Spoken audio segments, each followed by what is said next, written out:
কুয়েতগামী বাংলাদেশি শ্রমিকদের জন্য ন্যূনতম বেতন কাঠামো নির্ধারণ। প্রতীক নিয়ে সিইসির সঙ্গে এনসিপির বৈঠক আজ। দেশের ৮ বিভাগেই আজ ঝড় বৃষ্টির আভাস। ব্লগার হত্যার বিচার দাবির গ্রাফিতি মুছে ফেলায় সমালোচনা। এবার ভারতে বাংলাভাষীদের বাংলাদেশি দাবি করে হেনস্থার অভিযোগ মমতার। দর্শক, গ্রামের কাগজের সকালের খবরে আপনাকে স্বাগত। শুনছিলেন প্রধান শিরোনাম, এছাড়াও রয়েছে রাশিফল। এবার চলুন যাওয়া যাক মূল আয়োজনে। প্রতীক নিয়ে প্রধান নির্বাচন কমিশনার এএমএম নাসির উদ্দিনের সঙ্গে আজ রোববার বৈঠক করবে জাতীয় নাগরিক পার্টি।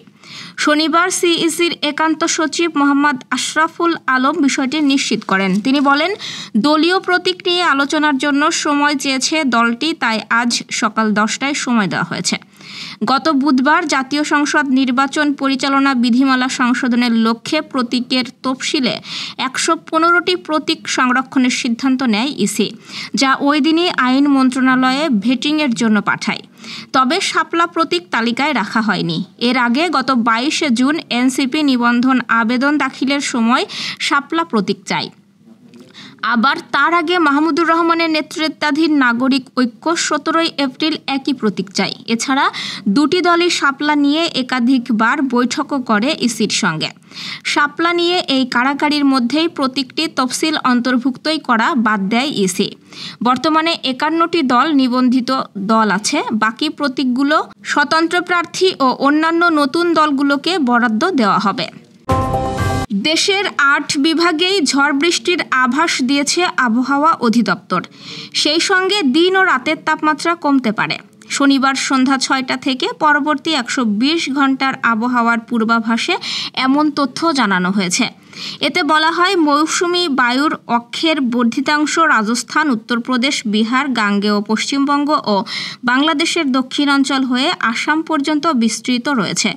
এর একটি বর্ধিতাংশ উত্তর বঙ্গোপসাগর পর্যন্ত বিস্তৃত। মৌসুমি বায়ু বাংলাদেশের ওপর কম সক্রিয় এবং উত্তর বঙ্গোপসাগরে মাঝারি অবস্থায় রয়েছে।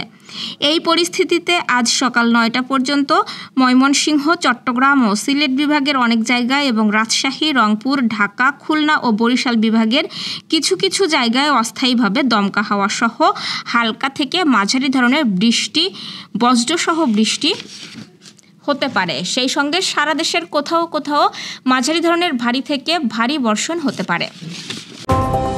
ফিরে দেখা ফ্যাসিস্ট রেজিম শিরোনামে ঢাকার মেট্রো রেলের পিলারে আঁকা হচ্ছে গ্রাফিতি। এতে শেখ হাসিনার শাসনামলে সংঘটিত নানা অপরাধমূলক কর্মকাণ্ড তুলে ধরা হচ্ছে। এসব গ্রাফিতির মধ্যে একটিতে ছিল ব্লগার হত্যার বিচার দাবিতে আঁকা গ্রাফিতি। তবে সম্প্রতি সেটি কে বা কারা মুছে ফেলেছে, যা নিয়ে নেট দুনিয়ায় চলছে নানা আলোচনা সমালোচনা। অনেকেই তাদের ফেসবুক পোস্টে ব্লগার হত্যার বিচার দাবি করে পুরানো গ্রাফিতির ছবি দিয়ে পোস্ট করে প্রতিবাদ জানাচ্ছেন। কাউরান বাজারের ওই পিলারটি কারা মুছেছে সেটি তদন্ত করে দেখার কথা জানিয়েছে ঢাকা উত্তর সিটি কর্পোরেশন এবং প্রধান উপদেষ্টার দপ্তর। প্রতি বছর হাজারো বাংলাদেশি কুয়েতে যান শ্রমিক ভিসায়। তবে এতদিন পর্যন্ত দেশটিতে কোনো নির্দিষ্ট বেতন কাঠামো ছিল না এই শ্রমিকদের জন্য। কিন্তু এবার প্রথমবারের মতো কুয়েতগামী বাংলাদেশি শ্রমিকদের জন্য ন্যূনতম বেতন কাঠামো নির্ধারণ করেছে দেশটির বাংলাদেশ দূতাবাস। আগামী 1 আগস্ট থেকে নতুন এই বেতন কাঠামো কার্যকর হবে। নতুন ভিসার জন্য নিয়োগদাতাদেরকে অবশ্যই এই নিয়ম মানতে হবে। নতুন কাঠামোয় গৃহকর্মীদের জন্য 120 দিনার, বাসার ড্রাইভার ও রাঁধুনিদের জন্য 150 দিনার, সরকারি চুক্তির অধীনে আকুদ হুমকির অদক্ষ শ্রমিকদের জন্য সর্বনিম্ন 90 দিনার, আকুদ অহালি দক্ষ শ্রমিকদের জন্য 120 দিনার, দক্ষ ড্রাইভারদের জন্য 120 দিনার এবং দক্ষ শ্রমিকদের জন্য 150 দিনার বেতন ধার্য করা হয়েছে। ভারতের বিভিন্ন প্রান্তে বাংলাভাষীদের হেনস্থা করা হচ্ছে বলে আবারও অভিযোগ তুলেছেন পশ্চিমবঙ্গের মুখ্যমন্ত্রী মমতা ব্যানার্জি। কেউ বাংলায় কথা বললে তিনি বাংলাদেশি হয়ে যান না বলে মন্তব্যও করেছেন তিনি। এক প্রতিবেদনে বিবিসি বাংলা জানিয়েছে, সামাজিক যোগাযোগ মাধ্যমে পোস্ট করা এক বিবৃতিতে মমতা ব্যানার্জি লিখেছেন, নয়াদিল্লির বসন্ত কুঞ্জের থেকে উঠে আসা একের পর এক ভয়ঙ্কর হেনস্থার ঘটনার খবর শুনে আমি গভীরভাবে মর্মাহত ও বিচলিত। এই বসতি মূলত সেই বাংলাভাষী মানুষেরা তৈরি করেছেন, যারা দিল্লিকে গঠন করার অসংগঠিত শ্রমশক্তির গুরুত্বপূর্ণ এক অংশ। মমতা ব্যানার্জি বলেছেন, পশ্চিমবঙ্গে বাঙালিদের অধিকার কেড়ে নেওয়ার যেসব চেষ্টা ব্যর্থ হয়েছে, এবার সেই বাংলা বিরোধী অপচেষ্টাকে দেশের অন্যান্য প্রান্তে শুরু করার কৌশল নিয়েছে বিজেপি। গুজরাট, মহারাষ্ট্র, ওড়িশা ও মধ্যপ্রদেশ থেকেও বাংলাভাষীদের ওপর নিপীড়ন করার খবর পাওয়া যাচ্ছে। এখন সেই বিদ্বেষের ছায়া এসে পড়েছে দেশের রাজধানীতেও।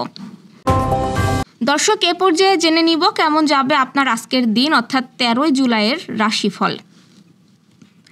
মেষ রাশি, কোনো বিষয় নিয়ে আজ অতিরিক্ত মাথা ঘামাবেন না। গোপনীয় কোনো সংবাদ ফাঁস হওয়ার আশঙ্কা রয়েছে। দূরের যাত্রা শুভ এবং প্রেম ও রোমান্স শুভ। বৃষ রাশি, ঝুঁকিপূর্ণ কাজ এড়িয়ে চলার চেষ্টা করুন। পদস্থ কারোর জন্য মন খারাপ হতে পারে। প্রিয়জনের আচরণ সম্পর্কে সতর্ক থাকুন। মিথুন রাশি, দূরের কোনো শুভ সংবাদ পাবেন। অধীনস্থদের জন্য ঝামেলা বাড়তে পারে, তবে প্রাপ্তিযোগ শুভ। কাউকে নতুন কোনো প্রতিশ্রুতি দেবেন না।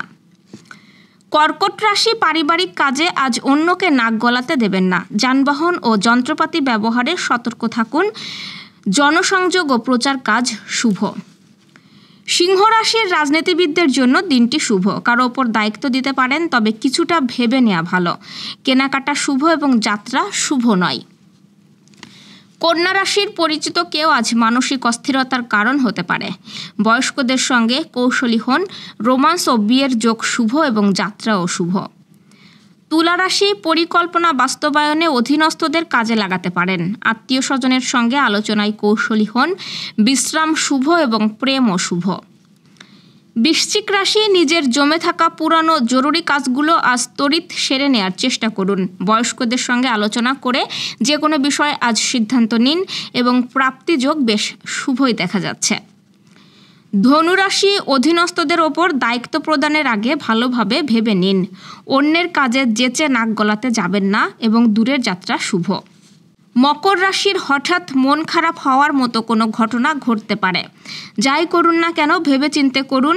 রোমান্টিক কাজে অতিরিক্ত আগ্রহ দেখাবেন না এবং প্রাপ্তিযোগ শুভ।